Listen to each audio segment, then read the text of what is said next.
Assalamualaikum warahmatullahi wabarakatuh. Nama saya Hasna Nadirul Rahmah dari Prodi Ilmu Al-Quran dan Tafsir kelas A dengan NIM 22020411009 akan menjelaskan tentang persamaan dan perbedaan dari kutubut tis'ah.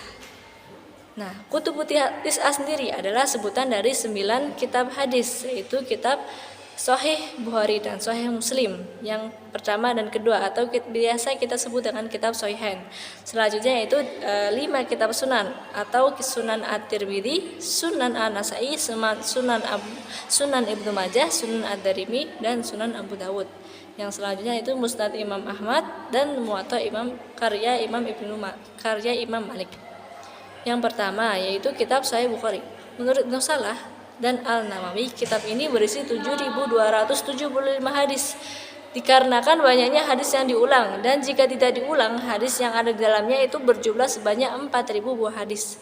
Jumlah hadis sebanyak itu disusun oleh Imam Al-Bukhari dan gurunya Syekh Al-Ishaq, yang merupakan hasil saringan dari 1 juta hadis yang diriwayatkan oleh 80.000 orang rawi. Kitab Sahih Bukhari ditulis secara sistematis. Hadis-hadis di dalamnya dikelompokkan berdasarkan topik-topik yang lazim dipergunakan dalam sistematika penulisan kitab fikih. Hanya saja, kitab hadis itu diawali dengan pembahasan wahyu dan diakhiri dengan pembahasan tauhid. Kitab Sahih Bukhari ini laksana cahaya yang terang benderang, melebihi terangnya sinar matahari. Kaum muslimin, bahkan para ulama menilai kitab ini sebagai kitab yang luar biasa.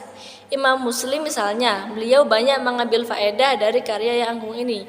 Beliau mengatakan bahwa karya ini tidak ada tandingannya dalam ilmu hadis. Yang kedua yaitu mengenai Sahih Muslim. Kitab ini judul lengkapnya adalah Al-Musnad Al-Sahih Al-Mukhtasar min Al-Sunan bi Al-Naql Al-Adl dan Al-Adl an Rasulillah, atau secara singkat biasanya lebih dikenal dengan Sahih Muslim.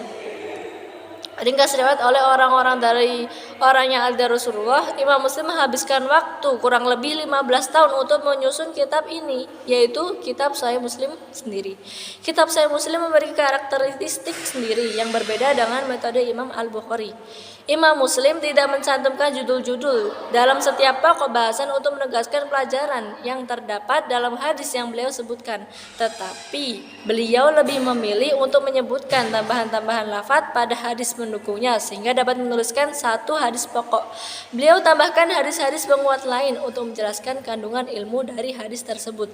Sederhananya gini, beliau ingin menjelaskan hadis dengan hadis yang lain. Sedangkan Imam Al-Bukhari menyebutkan judul bab untuk mengungkapkan kandungan hadis tanpa menyebutkan hadis penguatnya. Tapi kalau misalkan dibandingkan antara kitab Sahih Bukhari dan kitab Sahih Muslim, banyak yang meriwayatkan bahwasanya lebih unggulan kitab Sahih Bukhari daripada Sahih Muslim. Dalam artian Sahih Bukhari tingkatannya lebih atas daripada Sahih Muslim. Yang selanjutnya yaitu kitab Sunan Abu Dawud. Kitab Sunan Abu Dawud disusun oleh Imam Abu Dawud ketika beliau di Tarsus, sebuah kota kecil di Irak selama 20 tahun.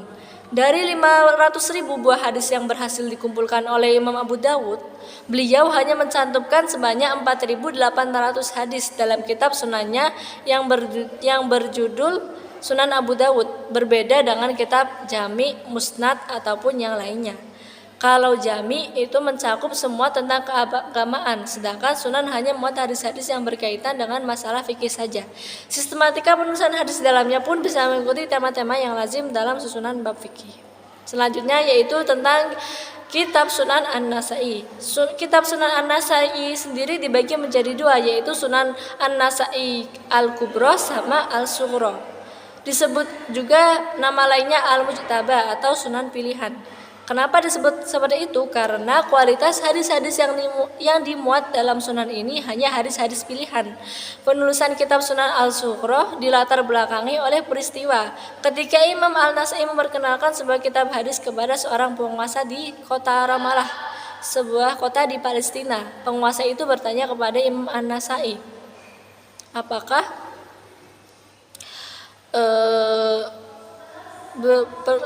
di dalamnya itu hanya muat hadis-hadis sahih?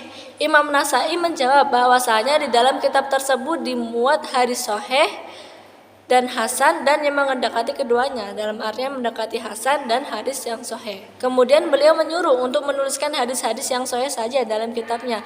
Kemudian Imam An-Nasai meneliti kembali hadis-hadis yang ada pada kitab Sunan Al-Kubra. Misalnya hadis kitab tersebut itu menjadi ramping dan dinamakan juga Sunan Al-Sughra, jadi lebih kecil daripada Sunan Al-Kubra karena isinya pilihan. Kemudian dinamai pula Sunan Al-Mujtaba, dalam artian berarti kitab Sunan Al-Sughra sendiri lebih kecil karena sudah diseleksi terlebih dahulu, sudah diseleksi kembali, makanya ukurannya lebih kecil dan jumlahnya lebih sedikit.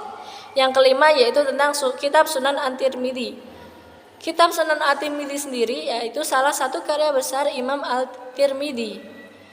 Kitab hadis karya beliau ini termasuk unik karena ada yang menyebutnya Al-Jami, lengkapnya Al-Jami At-Tirmidzi. Kedua sebutan ini sah karena masing-masing itu memiliki argumen yang kuat.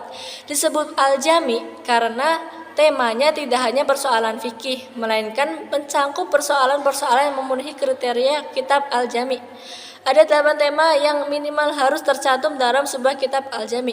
8 tema itu adalah akidah, hukum-hukum fikih, pemerdekaan budak, etika makan dan minum, tafsir Al-Quran, sejarah, biografi tokoh, pemerdekaan budak, bepergian, kejadian-kejadian penting, dan pujian terhadap perjalanan hidup seseorang atau biasa disebut dengan manaqib.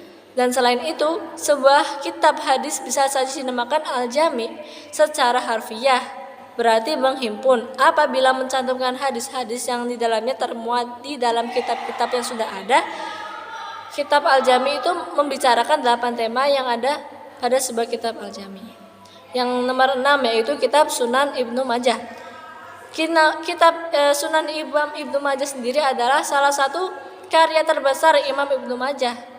Nama asal Sunan Ibnu Majah adalah Kitab Al-Sunan. Nama ini telah digunakan sendiri oleh Ibnu Majah, tetapi kemudian beliau menambahkan bahwa Al-Sunan itu terlalu umum karena terdapat juga kitab-kitab hadis yang lainnya dinamakan As-Sunan. Dalam artian As-Sunan itu nggak cuma satu, makanya beliau mengganti namanya tidak hanya dengan Al-Sunan, dengan menambahinya dengan Al-Sunan Ibnu Majah. Jadinya namanya bukan Al-Sunan tapi Sunan Ibnu Majah.